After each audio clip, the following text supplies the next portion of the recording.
بزاف الناس ملي كيشوف طياره دايزه فوق منه كيقول سبحان الله كيفاش هاد العجب هاز مئات الناس وطاير. ولكن واش عمرك فكرتي تكون انت هو العقل اللي صوبه؟ اليوم غادي نهضروا على الايرونوتيكال اند ايروسبيس انجينيرين، ماشي غير قرايه. هذه هي الناس اللي كتحدى الجاذبيه بشويه علينا. راه كاين الفرق بيناتهم. الايرونوتيكال هما الدراري ديال الارض، كيركزوا على اي حاجه كطير في المجال الجوي ديالنا، طيارات حربيه، طيارات السفر، وحتى الدرونات. الايروسبيس هادو صحاب الفضاء، كيمشيو بعيد، صواريخ، اقمار اصطناعيه، محطات فضائيه بحال اي اس اس. علاش هاد الدومين زوين؟ باش تكون مهندس في هذا المجال خاصك تلعب بالايروداينامكس، الديناميكا الهوائيه.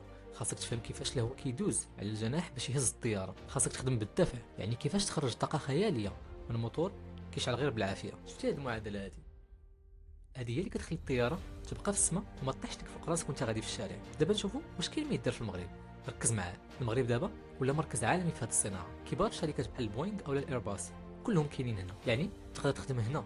صوب بيس ديال الطيارات كيدوروا في العالم كامل. ولكن بلاتي الا بغيتي تمشي لابعد نقطه في التكوين ديالك خاصك تشوف بلاصه اللي فيها تكوين قوي، وتحديدا لاشين. علاش؟ حيت الشينوا دابا هي المختبر الكبير ديال العالم في الفضاء. القرايه تما ماشي غير مكتوبه، تما غادي تقرا وسط ناس كيصوبوا محطات فضائيه خاصه بهم، وكيخططوا يبنيو قاعده فضائيه فوق القمر. الجامعات تما بحال بيها يونيفرسيتي والان بي يو هما المصنع ديال هاد العقول. تما فاش كتقرا ايروسبيس كتشوف بعينك كيفاش كيتصوبوا الطيارات الصينيه بحال كوماك سي 990 اللي حاليا كتنافس البوينغ والايرباص.